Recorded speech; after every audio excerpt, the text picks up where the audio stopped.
So I went to him privately afterwards and I said, look, I'm very troubled by that. And I need you to know it's just not something I'm going to be able to do.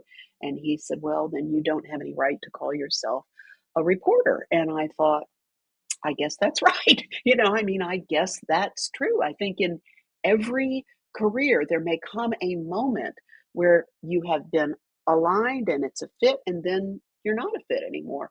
And so that was the moment I said, okay, yep, I think you're right. I think this is not right for me. That is exactly right, because I cannot do that. So I made a very graceful exit, and that was it. Usually we do a quick or like a longer intro. I don't think we should do that. What do you think? Well, there's a lot to talk about with this show, so I'm excited about that. At the same time, I don't always get nervous. I don't really ever get nervous for the show, but I feel like for this show, this is episode 268. So we've done this. This is our 268th time doing this. But like, I still feel like I'm like just playing modern day media. And so now we're having like, no kidding, media really legend in our community on the show. So I feel like I need to up my game a little bit. I love that you're nervous. This makes me laugh. When I met this individual, it was when Start Norfolk 1 was happening. We did a quick 10-minute phone call on the show for Start Norfolk 1 back in 2011. Super appreciative of that. And then many times after, was able to go on her show, Hearsay. Was it Hearsay with Cathy Lewis? Yep. Is her name in the name? Smart. Oh, yes. Smart. Oh, yes. Smart. People don't realize, like, throwing your name in something, like, there's a real branding aspect to that, because then the repetition of that is there. So, Cathy Lewis, thanks for being here today. You made Tim Ryan nervous. Well, this is hilarious. When I heard Tim say that, I will now, let's have an under the seal of the confessional, true confession moment here. I've been nervous about this for 10 days. I really haven't, because I'm very rarely in this position, and it gives me great empathy for what I put people through for 25 years. But I've been nervous about it for a week. So Tim, we are together in our anxiety, and so we will press through together. I mean, very excited to be here. Is it because you don't know what questions we're going to ask? Yes. See, and that's what you guys do to us. I know. That's what I'm saying. Bringing it back. This is really. What is this, karma, or turnabout is fair play, or whatever? Yes, the hunter totally becomes the hunted. Yes. So I will confess to my anxiety, but I think I love both you guys, and so I think we're going to have a great time of it. I love the idea of an hour just to kind of see where a conversation goes. That is magical, and I hope people listening will have a fun time of it. Yeah. Can we get a traffic report first? Yeah, what's the downtown tunnel looking like? Well, so my office is in Dominion Tower, and I am on the 14th floor. And so I've always threatened to do my side hustle would be just letting people know what the downtown tunnel is doing, because I can look at it out. It's pretty clear right now, but I can look at it out my window, which I love. This is the loveliest office I have ever had in my career, and it is delightful. I can tell when it's a clear day because I can see town center from here. It looks like Oz rising out of the mist. So it's a lovely situation, and there is no way I ever thought I could be in an office in Dominion Tower. But one of the things I've really become a big believer in is looking at what's going on in the world. And figuring out where there may be opportunities for you. And so when when COVID came, and of course we all went home, and then not all of us came back to the office, folks have some office space now that they had previously had occupied or whatever. And these leases are 40 years. They're not that long, but they're not 10-minute leases. So people now may have office space that they're not using, and they may be able to they may be happy to have you use an office in their facility for less than the market rate. So that's my pro tip for the day. And then I wouldn't have known that if I hadn't just sort of explored a conversation and asked a friend of mine who I knew worked in this building. I was like, do you know anybody in that building who might, this might be a thing? And she said, yeah, actually I do. So So here we are. So, and my wonderful map of Hampton Roads, the area that I know and love, and if you ever need to know what's going on at the downtown tunnel, text me. I will let you know. I would never get anything done with a view like that. That's just Well, this is why the desk is, it's behind me, because that you're right. That's that it's a bit of a distraction, but a beautiful one. So yeah. Yeah. Anyone that has any question about the greatness of Hampton Roads, they just need an office with a view like that, and you would appreciate it every single day. You are so right, and I love during the day when I'm bad about taking breaks, but I'm trying to get better because this wonderful waterfront down here.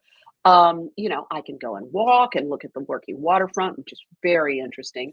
And I like this because there's a lot of tourists that kind of come up and down by Town Point Park and what have you.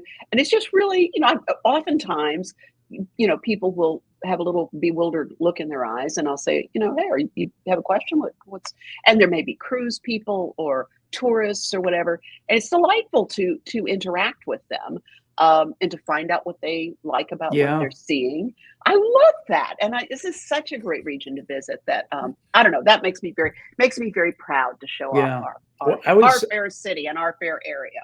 I just came back from a cruise a couple of weeks ago, and like the best part of the cruise, I was up on the running track on deck 11 or 12, coming back on the Elizabeth River. And it was just so much fun to as I'm running around the track, all right, this is what Portsmouth is looking like, and this is what Norfolk is looking like, and that was the best part of the cruise. It was great. Oh, that's magnificent. I thought about taking a cruise out of Norfolk, but then I thought, I don't know, because I don't know if you felt this way, but I'd be like, look, I mean, what if I have one too many, Mai Tais or something, these would be all people I know getting on. Right. So the crazy, that is yeah. I didn't know a lot of people. See? There was a lot of people from our neighborhood. There was like a group of 47 of them or something like that. But thankfully, I did not run into. So it's big enough. 47 people in your own neighborhood were on the same cruise as you, but you didn't run into them? Like from the principal of the school all the way on down. It was. But it's great. It's such an awesome thing that we have that we can build upon, because we're bringing people in from all over the place to it's really nice that it's year showcase round our too region. now. Yeah. Oh, I love that. And every time I drive around the corner and, you see that ship when it comes in, and you're just like, how in the world is it fitting in the river, right? Right. They're massive, but they're so much fun to watch. And to me, that's just more people coming and discovering what a great place this is. So you're convincing me. I will never be on the 11th deck on the track. I'm just going to be very clear about that. But but now I'm kind of becoming convinced maybe that would be a thing that I need to, swallow my anxiety about it and go give it a shot, right? Yeah. Zach, I think that my wife she's already looking for the next one to. Okay. Yeah. So we've probably been on like 8 or 9. Really? And mostly out of Norfolk, just because we live here. Because it's here, right? And it's easy. Yeah. And so what's the worst thing traveling is going to the airport. So now you eliminate that. Like when I lived in Ghent, it was 2 minutes away. Yeah. Now right? You can walk down there. Yeah. Yeah. We Ubered in, Ubered out, and there was no surge pricing or anything. It was so easy. Wow, that's fantastic. Yeah, now you've convinced me. I'm going to have to do that, because I get so excited when I see the people, they're all happy coming to the cruise ship. They are all happy. And then exhausted getting off. Yes. So I think you'd be okay with the cocktail aspect of it. Like there's enough. Okay. Yeah. So like the only rowdy place really on the boat, I guess the club, but that's really late.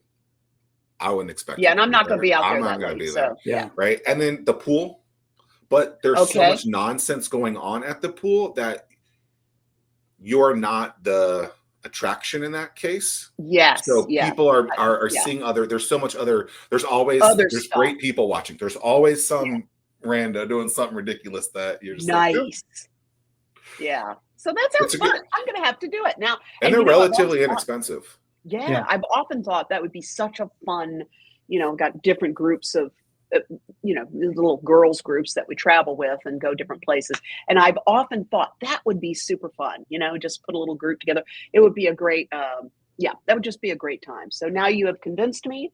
And after we wrap up today's recording, I am going to go check out the website. Check that one off the box. Here we go. Yeah. So in interviewing people, like, I don't like to know the questions beforehand. Mm-hmm. Kind of like a first coffee, even if I know the person, right? I mean, there's some touch points that I want to go there. And a lot of people are like, well, how do you get people comfortable in that situation? I think it's like figuring out something and like humanize them.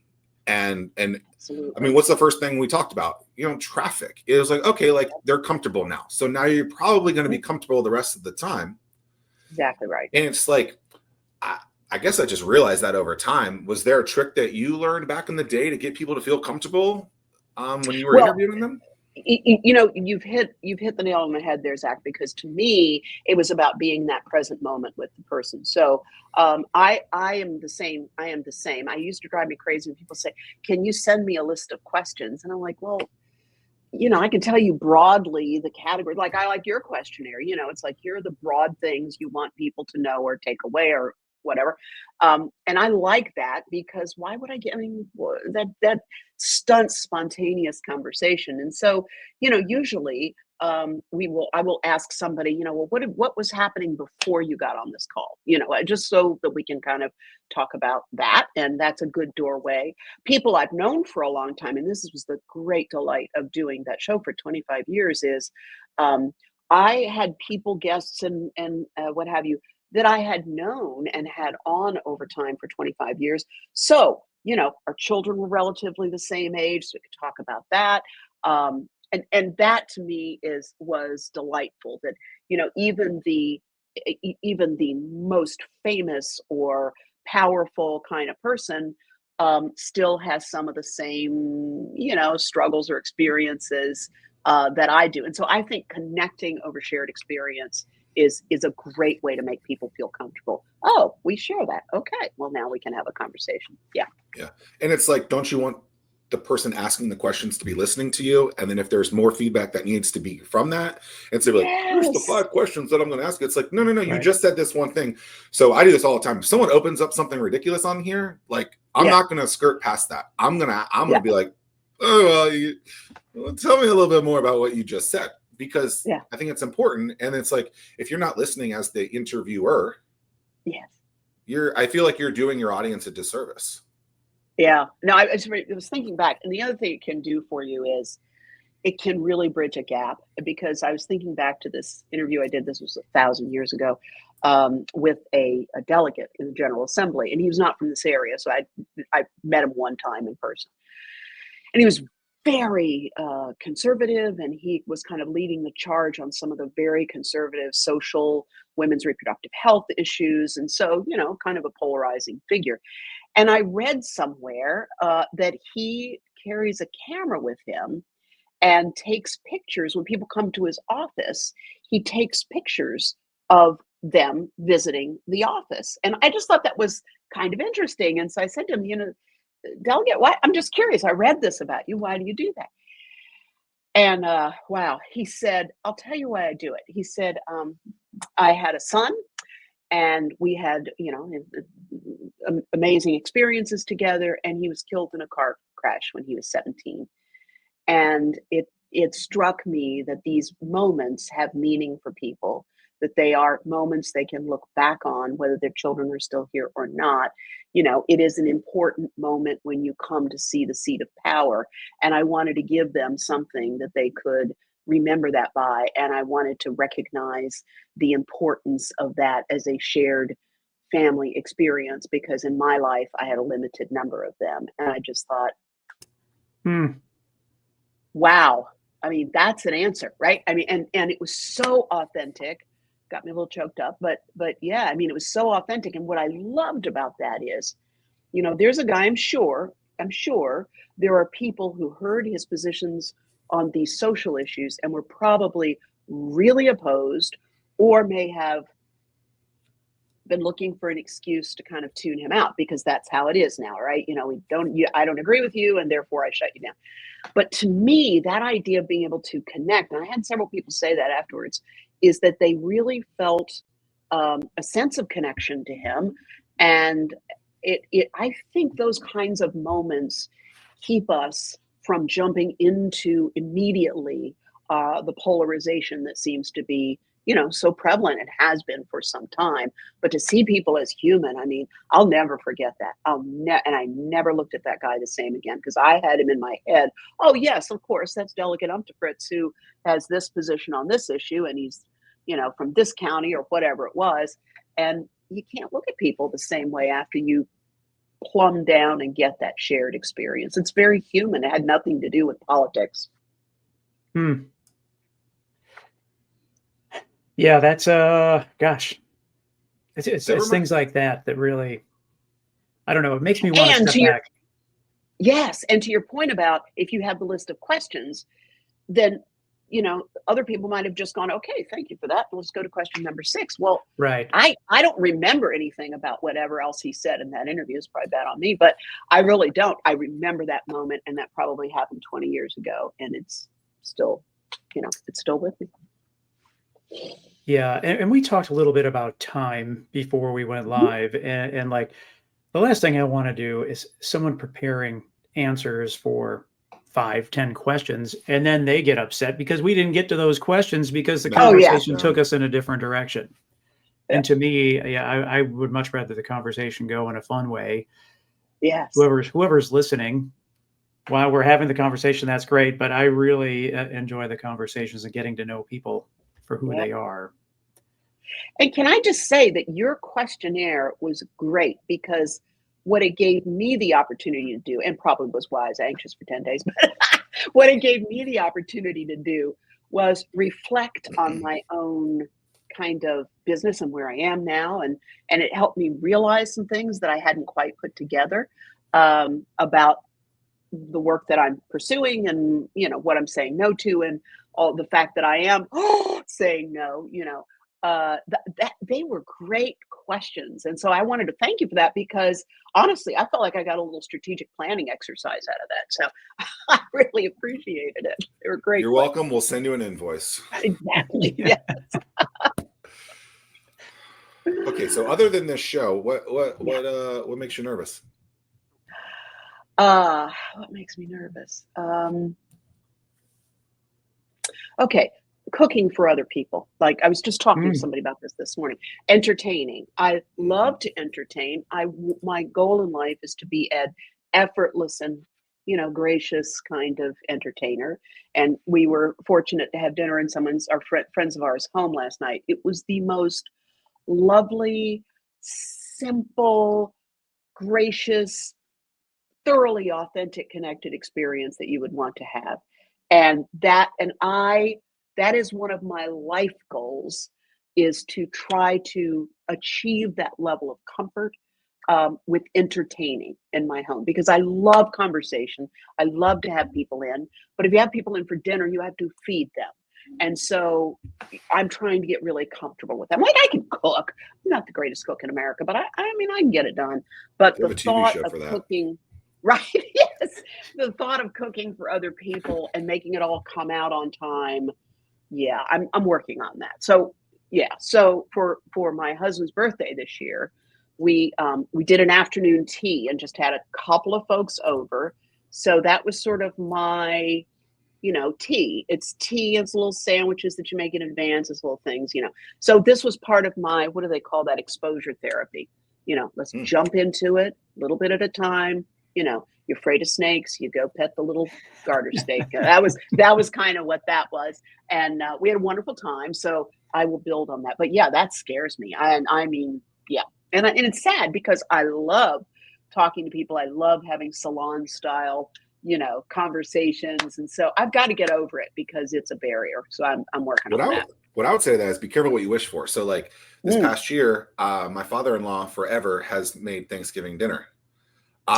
He's getting a little older, and I was like, well, you know what? I cook a lot. Let me throw my name in the hat. Okay. So they let me do it. I really tried making the greatest dinner of all time. Yes. So it's now come to my attention that that is now my job.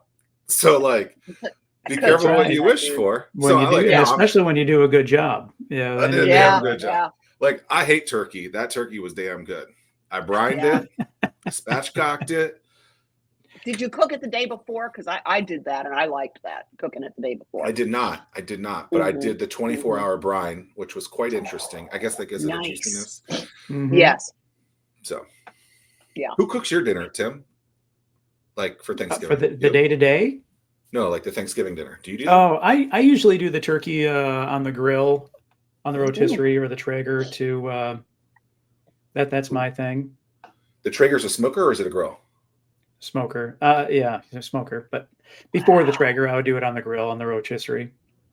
That sounds And good, do you do all the sides? Or because I think one of the genius hacks is to have everybody else do the sides. Like my cousin makes some great candied yams, which I hate yams, but she makes that and everybody loves it. And so that's a genius hack right there. We do everybody split that up. Good. Yams. I know. Is that and a Southern I love thing? potatoes.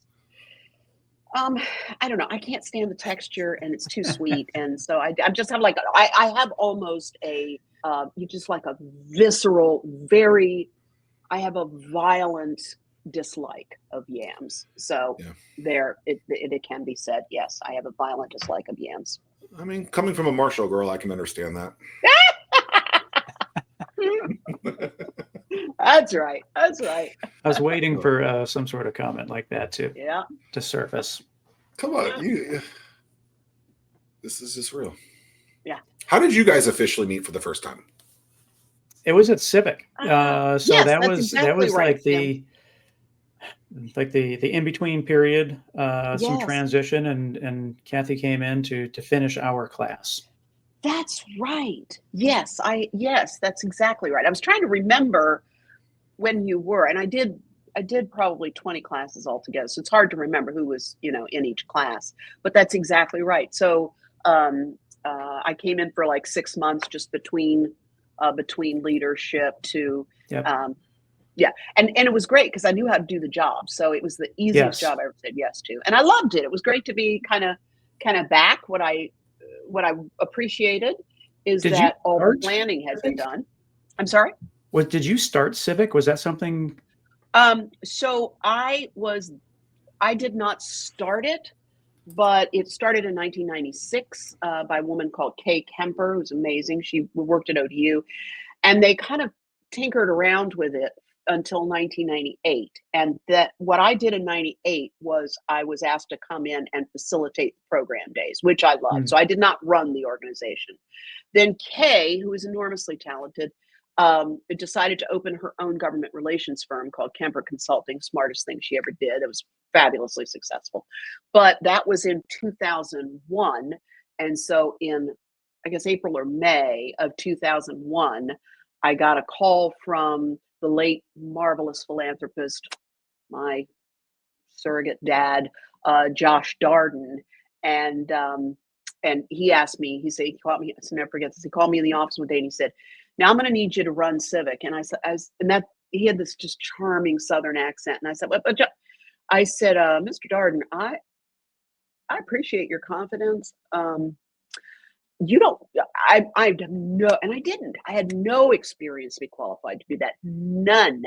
And he said, "Well, I think you can do it and I'm going to be here to help you." And I thought, okay. And then I learned what everybody else already knew, which is you just really don't say no to him. So I said yes. And so now get the timing of this. So I started on July 1st of 2001. And you know what happened on September 11th. So that was our first opening retreat, which is, for the listeners who may not know, that's just like a 2-day big intensive. We bring everybody together to meet each other, and they're going to spend the next 9 months, 1 day a month together, learning about the region and the challenges and opportunities and the like. So so September 11th, we were leaving on a Thursday for our retreat. September 11th was on a Tuesday. And so that was, well, you live and you learn. And so I will forever sing their praises. The Williamsburg Lodge was where we were going to have it. And they just said, "Don't worry about it. We'll reschedule it." And because that was my nightmare. Oh, great, my Mm. first event, and I'm inside the cancellation time, and they're going to charge me this, all. But everybody was being very understanding about it at that point. But so that's how. So I had the first. So that's when I came into it fully in terms of running it, was 2001, and I did that till 2019. Wow. And That was such a great program. Thank you. Privilege of a lifetime to work with Josh Darden. I learned so much from that man. I learned so much. From a region standpoint, everyone thinks that they have an idea and understanding of the region, but when you go through something like Civic, I quickly realized how much I did not know about the region. Really? Good. I'm glad. Oh my gosh. Yeah. That's great. The other thing I think we try to do, I still say we, but we try to do in Civic is we really work hard to look, when you have leaders who are at the level of the folks that are in Civic, which is senior level leadership. These are either founders, or they could be executives. I mean, these are people who are at the height of their careers typically. And so when you get those folks in a room, as you know, that experience is pretty rarefied, and you sometimes, understandably, kind of can forget what life is like for the people at every stage of the work ladder. And so one of the things I felt really proud of is that we really made a point of exposing these executives to what life is like for the people who work for them and for the people who work for their organizations. And so one of my favorite memories of that whole time was there's a guy who still runs Westminster Canterbury, is an amazing leader named Ben Uncle. And Ben went through the program, and we did this simulation of a day in the life of the working poor. So this is not people in poverty, these are people who have jobs. And it's a simulation. It's about a 3-hour simulation where you set people up with like an alias or an assumed identity, and you give them a family structure, and you give them, this is your job and these are your hours, and that sort of thing. So we set them up with that, and he went through this experience, and then through the 3 hours, you throw things at these people like, oh, guess what? Your rent just went up 15%, and in your little play money bucket, you only have this much money. He was so moved by that he went back to the board at Westminster Canterbury and said, we have an obligation to the people who work here to pay them a living wage. And so I've forgotten what the calculation of a living wage was at that point. But he challenged the board and said, we really need to be paying these people a living wage. And to their credit, they said yes. And he said it was a really transformative experience. And so I really feel very proud and happy and satisfied about the fact that this wasn't, we tried to present people with opportunities to say, look, if you had to get here today by a bus, how would you do it? Because I couldn't, I don't know, right. Most people at that point, this was before the apps, so, well, here's the map, and we just hand out the map and say, okay, well, what's it going to cost? What buses are you going to take? What time are you going to leave? And what time are you going to arrive? Right. And when people realize, holy smokes, we cannot get around this region by bus. I shouldn't say that. Not everyone can get around the region by bus. That is a profound awareness. So to connect people with skills and talent and expertise to community problems. Well, and the beauty, taking that one step further, the thing that's so great is it's all business leaders that are decision makers, that those connections are made instantly, and they can make those decisions almost on the spot to impact change. Yes, there's so much that got done because somebody knew somebody in Civic, picked up the phone and said, hey, this is a problem. Can we work this out? And it happens. I mean, that will forever be just work I feel really good about and so happy about. And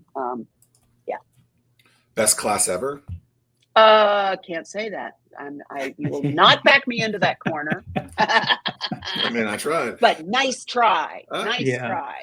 And is there a class that you remember as being like a little above? Let's see. But I can't. But I can't say that. But the current president, Mary Kate Andrus, is doing a great job. She is a Civic alum. So that was the other point that we wanted to get to. Not that you had to be a Civic alum to run Civic, but what a great thing to me that the program has grown and the program is producing people who want to lead it. So that's a very happy thing too. What did you what'd you study in college at Marshall? Broadcast journalism. Broadcast journalism. What are your thoughts on college these days, 2025? What's the Cathy Lewis thought? That is a great that's a great question. I think, and I'm very privileged to do some work for Old Dominion, which I love and adore because it's giving great opportunities for first generation students. And it's a great place. But I think what I'm starting to see and what I think smart college presidents are recognizing is that, and Brian O. Hemphill, the president of Old Dominion, is a smart college president. And he talked about this last year, that colleges are going to have to start thinking about certifications and workplace knowledge, and starting to integrate that into the college experience, which I think is very smart. Yep. And so his thinking is, he wants to get to a place where everybody graduates with their degree, but with some sort of, certificate that says, hey, I know how to do this. I can do this. And and I think a lot of colleges are moving that direction, which I think is very smart. I'll be honest with you. It is very expensive. Obviously, if you've put children through, you know that. I think college is a great thing. I think if you don't know what you want, I was fortunate. I always knew what I wanted to do, but you don't know what you want to do. If you don't know yet what you want to do, I think it's a great idea to get a skill or to go to 2 years of 2 years of community college. If you're stepping into the 4-year environment, I know, and people will probably disagree with that, but I think it is such an expensive venture now that you really ought to kind of have a narrowed down idea of what you want to do. It's a very expensive place to figure that out. And so, that's my take. I do think that a recalibration of sorts needs to certainly happen. Job market is changing really, really fast. Yes. Yeah. I love this certificate idea. I think that's it's smart. Like, I have a broadcast news degree as well. You too. I feel like know that. Yeah. So I loved my time in Morgantown. Yeah. I would not say anything bad about Morgantown. However, there's that caveat. It's like I learned more in my first week at a TV station than I did my entire time in school. Yes. And I appreciate that.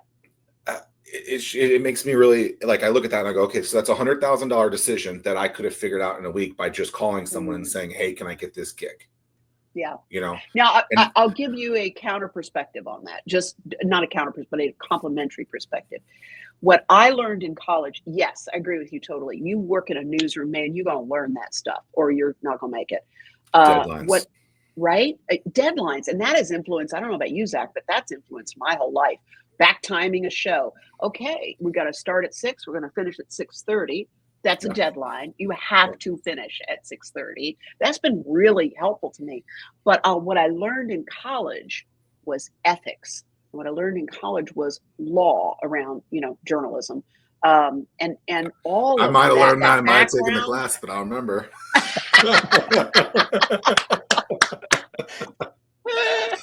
Well, both having gone to college in West Virginia, you will know that. Yeah. So I took comparative religion. I went to Marshall, yes, and I took a comparative religion class, and that was the one I decided I was going to skate on a little bit because I was doing other things. And so I show up in class having not been there for a little bit of time, and it's the day somebody does a report on snake handling as a religion and had snakes there, and I'm like, this is why I don't come to this class, honestly. So you gotta be careful about that not showing up thing. But the whole thing I learned in college about journalism, which has served me to this day, is law, ethics, and the opportunity to sit back and have conversations about that. And I do think so much of that is missing in our current environment. I mean, and Zach, I don't know if you would agree with this, but what we have today in TV news. And would that have been something that your professors at Morgantown would have been happy with? No, I mean, I think I think of like sources, right? Like there's two sides to every story, and then maybe the truth, right, in the middle. But you're trying to get both of those sides. I don't feel like in journalism we see a lot of that. I feel like it's more just like entertainment at this point. And I feel like we really should treat it like that and say it's just another channel on the TV dial. And that's definitely not what I learned. I mean, I don't read a lot of things in the paper and things like that, but I remember like the last time I really saw like a really well journalistic post was when they did the Chesapeake Bay Bridge Tunnel, like really long piece by the pilot. And it was like 10, 15, 20 pages. And it was really thorough about the whole piece. I was like, okay, like that's like, it was like a documentary in written form. And I was okay, like that really gets the whole gambit of what it is. We don't see that. We're just trying to get first to go. And I think about like the Ryan Lochte Olympics when it was clearly a lie. There was no fact checking in that. And I'm like, if we couldn't even get that right, what makes it, which is something so like trivial, what makes us think that we're going to get real serious things correct when we're just trying to be the first on air and that's all that matters because you want those eyeballs? Like that's not the way I was taught. That's not the way I really look at it. It's like you want to make sure this is thorough and as correct as possible. And then going back to Cathy's point in terms of timelines, you can't have a long form conversation. Then you narrow it down to a 7-second snippet because you have to meet the timeline. Yes, it's very hard. And I'll tell you, I feel like now I'm starting to sound like, get off my lawn. But, but there is this, there was a certain wisdom to back in the day. Your news came on at national news came on at 6:30. Now, people listening to this are going to be like, were you born after the Lincoln assassination? But it came on at 6:30. It was off by 7. So, and there was none of this live stuff unless something really dreadful happened. And you only had 3 choices. Yes. So everything that happened was in that 30 minutes, and it forced them to make decisions about what's most important. And I was saying now we have 30 minutes of news crammed into 24 hours. Like that's, so that's part of the reason why you get all of this this stuff that's either not really news or just like live speculation. That's all it. Well, it could be this or it could be this. Tell you what, go figure out what it is and come back to me when you figure it. That's what I want to say every time I see that. Well, we don't know. We're live. It could be this. It could be that. Tim did this thing. I think he probably did this on the show, but like he brought this to my attention. It's basically like the word should or could in a headline is really like you're sitting there like, okay, well, there's nothing to that. That is such a great point. I'd never thought about that. Yeah. So when I see that now, I'm like, great point. Yeah. It's not a factual statement. I mean, I will typically not read anything if it's could, should, might, may, possibly. I mean, it's just like, this is all speculation, so there's. And that is great advice, Tim, because really, that would simplify all of our lives. I don't know about you guys, but I do feel overwhelmed with, the amount of information that's coming at you and trying to figure out what you're looking at and what you're not. And my media habits have changed without question. My media habits, have changed. So that's a very helpful thing. I'm gonna be on the lookout for that. Thank you. Yeah, I'm sure that you've seen a lot of change. I don't think that journalists are produced the same way as they once were. No, and part of it is, when you had, and I started when we still had the 30-minute newscast, but then very shortly after I started, we started getting a noon newscast, so always you had an 11, I should have said that, but then they started getting the noons and then the 5s, and then we're just on all the time. But but I think what was helpful about that is that it gave you time to go out and figure out what the truth was, or to track down sources or whatever. I don't know how we expect these people, like when they go to these people live, I don't know how you expect them to do their job, because all they're doing, because you keep going back to them live, they don't have time to go check out and see what's really going on. So I think it's a really unfortunate moment. There's some things are really good about it, but there's a lot that's very unfortunate. And then I think the manipulation of, okay, maybe, the concentration of ownership is a problem. And then the other thing is all of these consultants, that come in. And I know in this market, I'm not going to say which station it was, I was told that in a station in this market, there was a sign on everybody's desks that said, does it matter to an 18 to 35-year-old? And I just thought, wow. I mean, I think 18 to 35-year-olds are very important. Having said that, since I am not 18 to 35, I would like to think that somebody thinks what's important to my age range might be important too. So anyway, Is that whole saying the demo consultancy is thing. important in that case? Like Yeah. that's who they're trying Yep. to get interesting. I'm sorry, I should have explained that. Thank you. Yeah, they're going for that demographic, and I understand that as a business imperative. I completely get that, but the 18 to 30. I gave an example. 18 to 35. We've got this bill that's just, I guess, making its way through the House. That's going to, have some significant Medicaid cuts in it. I think that's an amazing story and a very troubling story because that 18 to 35-year-old may not care about that much right now. That 18 to 35-year-old, when they get to be 40, 45, 50, and they have to keep their parents in their home because the Medicaid funds that would have facilitated them being able to have their loved ones in some sort of facility that matched their need for care are not going to be there, or it won't be there in the abundance that it is right now, which is not abundant, but it is what it is.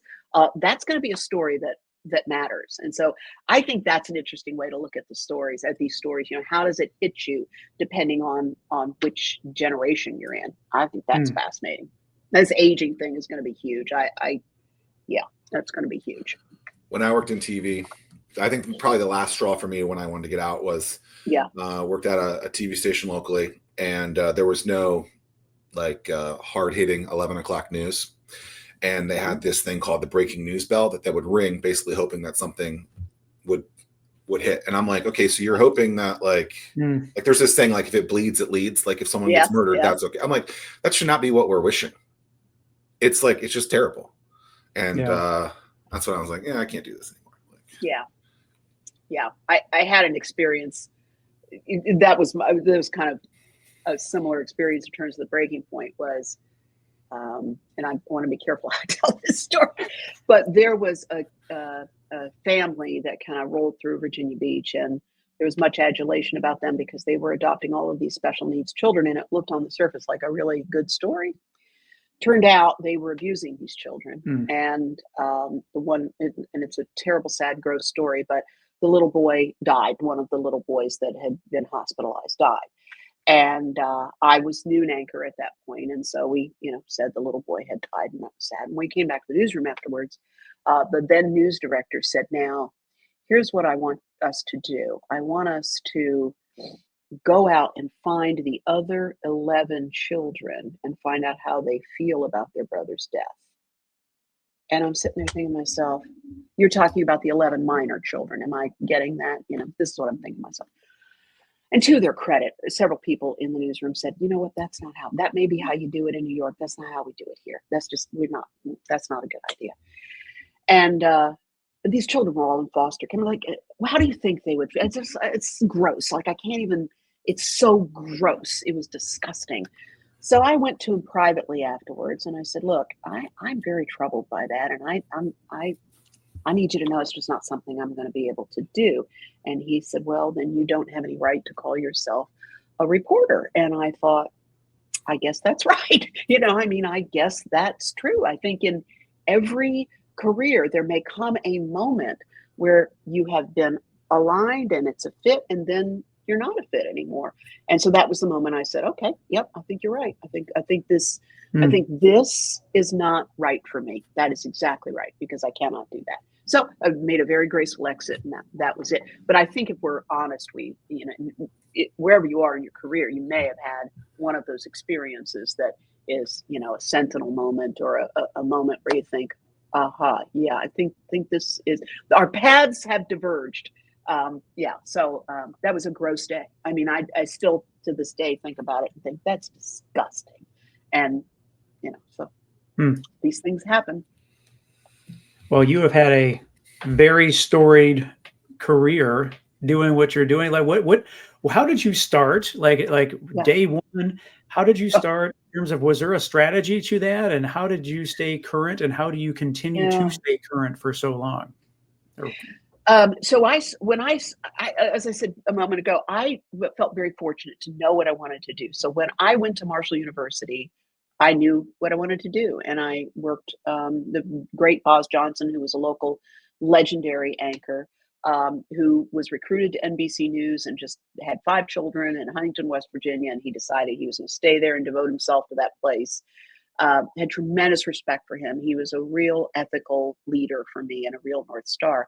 And so when I was rolling through school, and between my junior and senior year, I worked out enough credits that I got it done in 3 years. But between my junior and senior year, I got an internship at the local television station.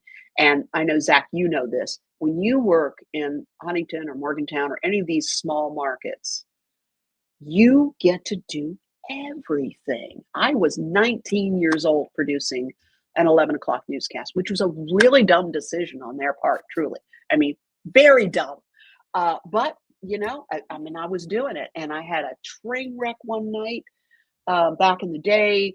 You'd had everything was on these carts and they had to be in order. And I don't know what happened, but it just hit a thing where the order wasn't going. And so nothing was hitting. And I was 19 years old and I was devastated. And I knew that this was going to be the end of my career. And the director, everybody smoked then. So the director kicked back in his chair, put his feet up on the switcher, pulled a cigarette pack out, starts puffing and says, "Little lady, you're going to get this, but we're just going to put up a trouble slide until you do." So he put up one of those technical difficulty slides. Took me about 3 minutes to get my mess together. And then we proceeded. And I've often thought about that because I was like, he knew it wasn't the end of the world. To me, it felt like the end of the world. I thought I was going to lose my job. But it wasn't. We figured it out and came back and the world continued to turn and everything was fine. So then I worked in Huntington for a couple of years. And then if you've worked in Huntington for a couple of years, you're probably ready for something else. And I felt very ready for something else. So back in the day, we had this thing called Broadcasting Magazine, which was where you found out about jobs. There was a section in the back. Zach, you're much younger than I am. I don't know if this was the case when you were in this business or not, but there's a section in the back that says television stations seeking reporters, whatever it is. And it said East Coast television station seeks general assignment reporter. And I thought, by this point, I didn't care where it was on the East Coast. I did not care. I applied for it. And then they brought me out for an interview and I got the job. Yay. But I did not know where it was. Then I had to do some research, just to figure out where is Norfolk. I don't know where that is. And I don't care because I'm going there. And so I put all of my stuff in a U-Haul and a friend of mine and I drove it over the mountains and I, and then I started here and I really thought I was going to be here for a minute and then go be a London correspondent in a trench coat, very attractive and working for the network. And, and then I don't know, I got here, I fell in love with this community, then, met my husband and had my daughter. And so, then you blink your eyes and it's 45 years and you're like, So, but it has been the happiest. This is all I ever wanted to do, was to come to a place and hope to make a difference and live in a great community and contribute to a great community. That's really all I ever wanted to do. I grew up in the service, so we moved around a lot. So, that deep root thing was not really a part of my life. And I always wanted that. And I feel so fortunate and so happy to have found it here with, great folks like you. I so love what you're doing in this entrepreneurial space and supporting that sector of the community. So for me, it's like, it's been a great run but I'm still excited to see what comes tomorrow. Right. I mean, I'm still excited to see what comes tomorrow. Well, thank you for those kind words. Yeah, no, I really mean it. And the other thing, I think, Zach, maybe you said this to me, or you were speaking at one of the Hatch things or something, and you said something that really it kind of struck me and made me take a look at things. You were talking about the entrepreneurial spirit, and you were kind of describing the character traits of an entrepreneur. And I really thought of myself at that point as, I think that's me. I think I'm an entrepreneur. I think I am. And then when you said that, the more I thought about it, the more I really looked at it, I thought, I don't think I'm an entrepreneur in the way that you're thinking about it, because I had to be honest and say, I don't have the risk tolerance, that entrepreneurs have. And I have so much respect for that, that moment where you can just say, yeah, I'm going to put it all on the line. That is a brave and courageous thing to do. And, yeah, I very much respect and admire that. And the idea that you sometimes will temporarily fail and you get up and you dust yourself off and you get back to it. That's another thing I respect and admire. And so, yeah, that was very helpful to me. Yeah, I think you only really fail when you quit. Everything else is just a learning experience and being able to move on from it. And so one of my favorite quotes is by the former Duke basketball coach, Mike Krzyzewski. Don't ask me to spell it. Please probably not even ask me to say that last name again. Coach K. Coach K. It's next play. It's basically like, okay, like you had a bad play, move on. And just immediately next play, like move on. Yeah. Don't make that same mistake again. Next play. But that's great. Yeah. And so ever since I heard that maybe 5-10 years ago, I'm like, okay, like that makes a lot of sense because we dwell on these things. And it's like you want to learn from it, but don't be on it for so long. So we live in an interesting region. I think there is often lots of positivity, often lots of negativity. From a business perspective, is there one thing that you think really needs to change that would really take us to that next step? That's a great question. Let me bait it a little differently.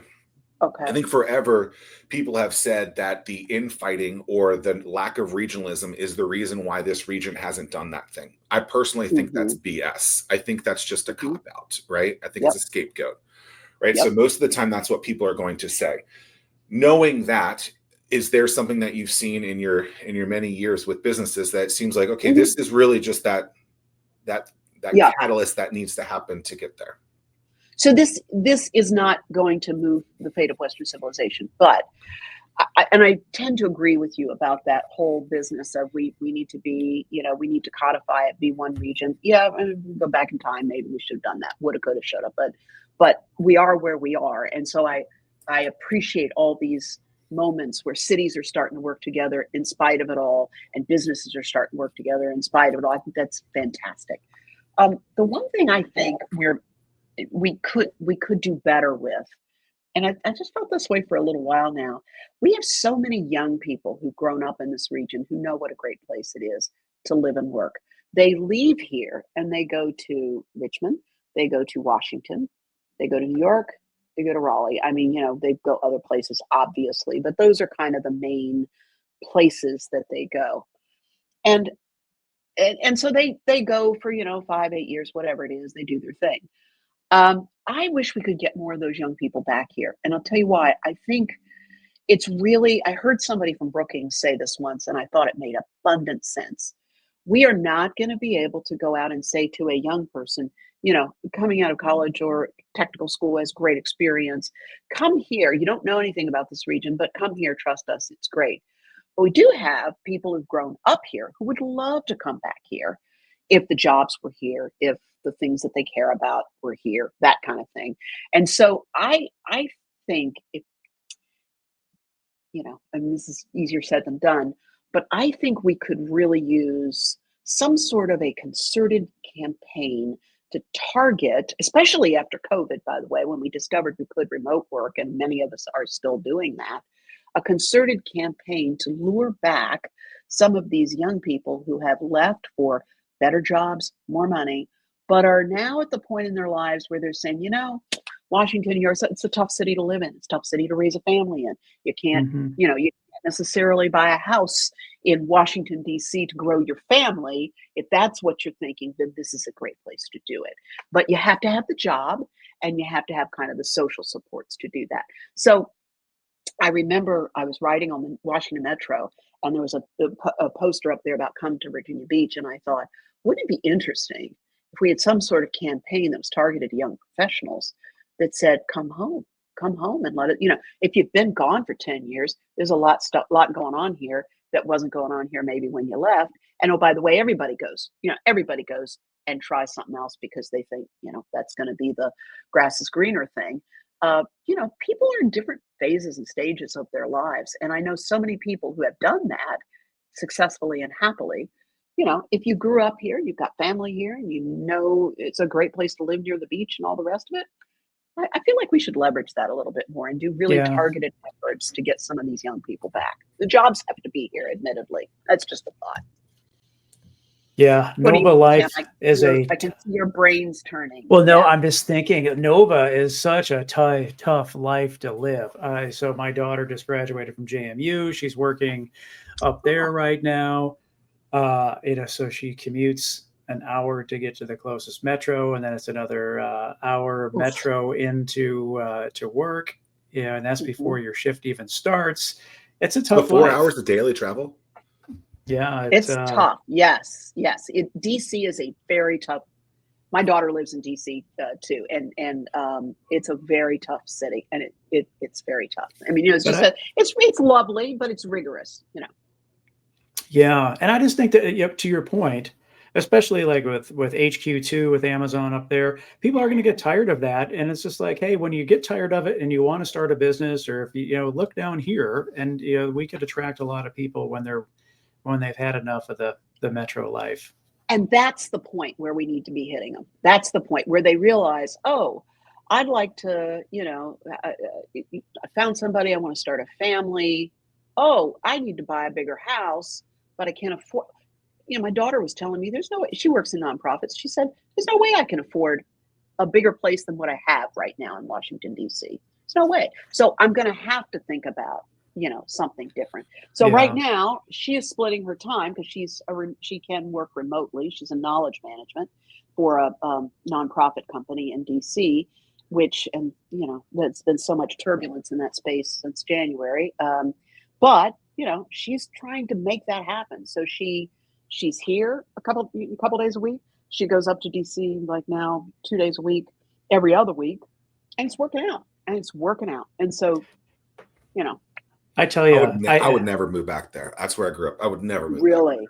You wouldn't? Yeah. No, absolutely not. They have trails, which are nice. We don't really have those. I will say, shout out to the Newport News new Amtrak station there. Taking the train up there is so pleasant. It is fabulous. Oh, they have a new train station there in Newport News? I got to go check that out.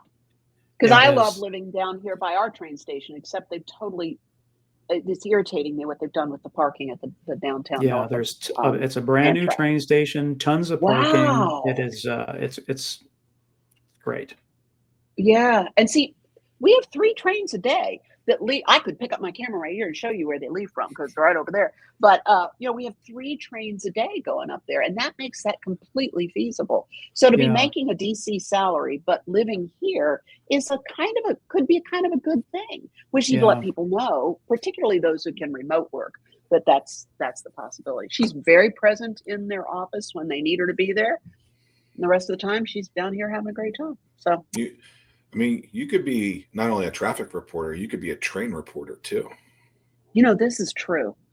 I do feel a 4th act calling my name. Yes. Transpo with Cathy. Yeah. That's right. I like it. It just dawned on me, like as we round out this show, but I tell everyone, I'm like, Hampton Roads is the biggest small town that you'll ever live in. You can get a meeting with anybody. You're super close to decision makers, but thinking that through just a little bit further just now, it's like, I guess the only downfall of that is that we move at the speed of a small town too. So yes. But if you're looking for that small town feel, Hampton Roads, we have that. Everyone knows everyone. It's amazing to me how tight the circles are amongst folks. And have you run into what I think is so interesting too is how a lot of people are related to other people. Like, you'll peel back the onion. Oh, wait a minute. You're second cousins of that one who married that. It's stunning to me. Yeah, it really is. It really is. No question. Well, but I think that would be fun, is to do a very targeted, and I've been trying to talk everybody into that, but I know they're trying to do kind of an attraction survey for the region, but I think it has to be a very targeted thing to professionals who grew up here, who are living in Washington and New York and are hitting that age, maybe early, mid, late 30s, where they're thinking, maybe this is not, maybe this is not for me. Maybe I've done my DC adventure and it's time to go home. I mean, think that could maybe be even if you just do the traffic aspect of that, people really complain about traffic here. And it's like, okay, well, 4 hours of travel time for Tim's daughter just to go to work every single day. And here you're in, what is it, 22 minutes, I think is the average traffic here, something like that, like each way. Yeah. So, I mean, like just looking at that number. Oh, unbelievable. And just the basic things like going to a department store or going to my daughter, where she said it takes her, she's about miles from the what do you call it, the Trader Joe's, the Whole Foods or whatever, and it takes sometimes an hour to get there, because of traffic. And so she lives in DC proper. Yeah. Mm-hmm. Okay.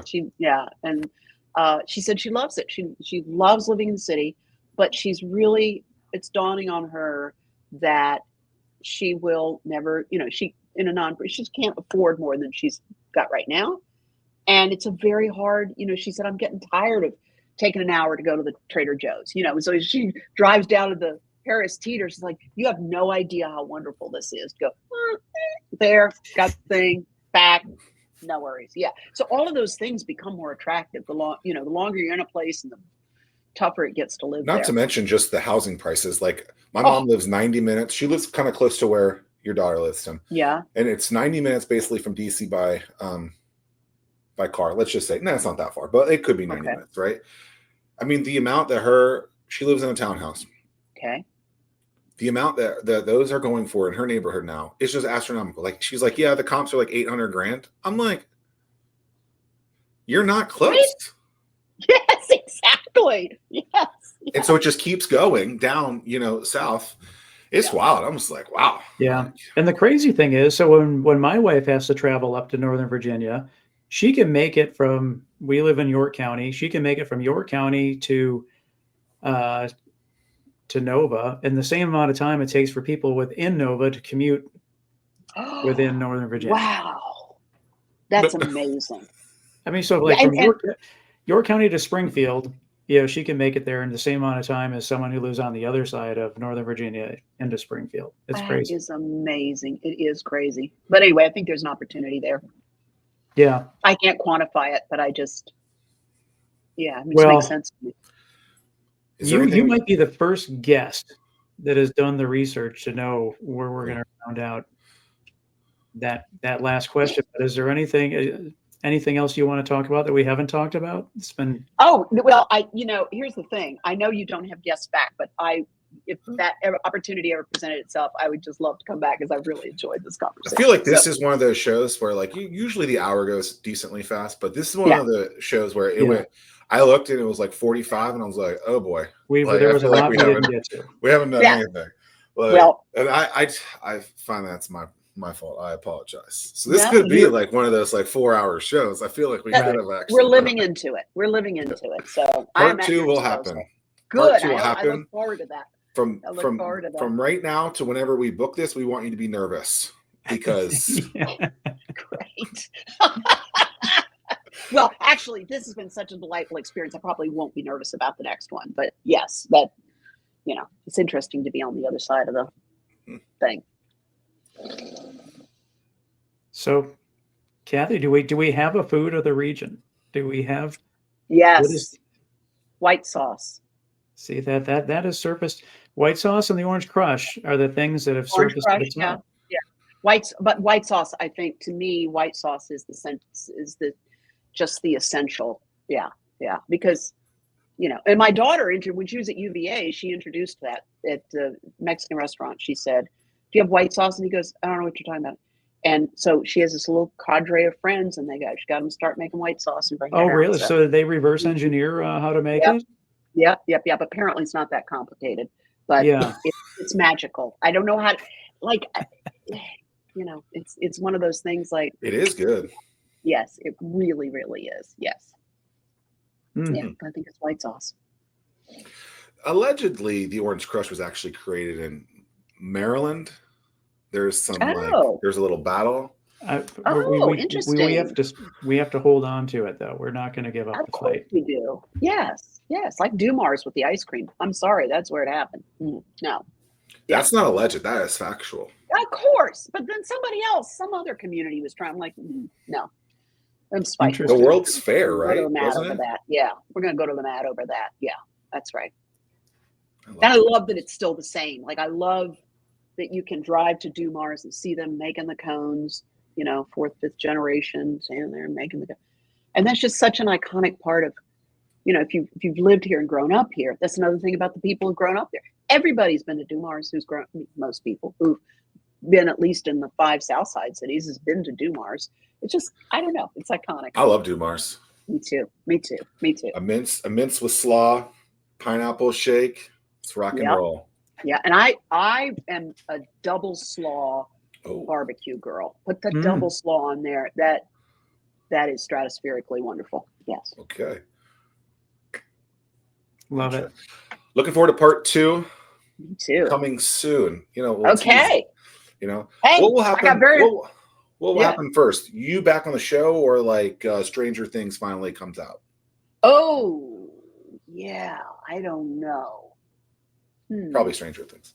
Probably Stranger Things. Yeah. I hope it's me coming back on the show, but this was delightful. I really enjoyed it. So turns fun, out I had guys. nothing to be Thank nervous you. about either.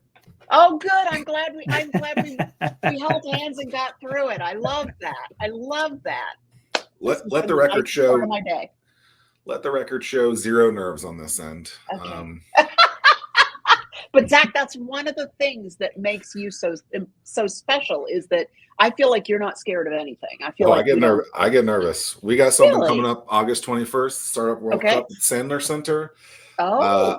I don't know if you've ever walked into that venue, but there's a lot of seats. So there are a ton of seats in there. Yeah. When Tim told me, I think we're gonna do it at Sandler, I'm like, yeah. Okay. I'm like, I can just hear the heart beating already. Like, but you're just so good in those live venues. You'll be great. You don't have to worry about it. Yeah. As I say, no matter what, the show must go on, and we'll push through it. And have fun doing it. Yes. Well, I very much look forward to a return visit. This has been so delightful. Thank you so much. I hope our listeners had a good time of it. Yeah. Let's do it again. Thank you. Thank you, Cathy. Have a wonderful day. Hey, everybody. I'm Tim Ryan, Executive Director of Innovate Hampton Roads, and I'm inviting you to attend the Startup World Cup on August 21st, 5 o'clock, here at Town Center in Virginia Beach.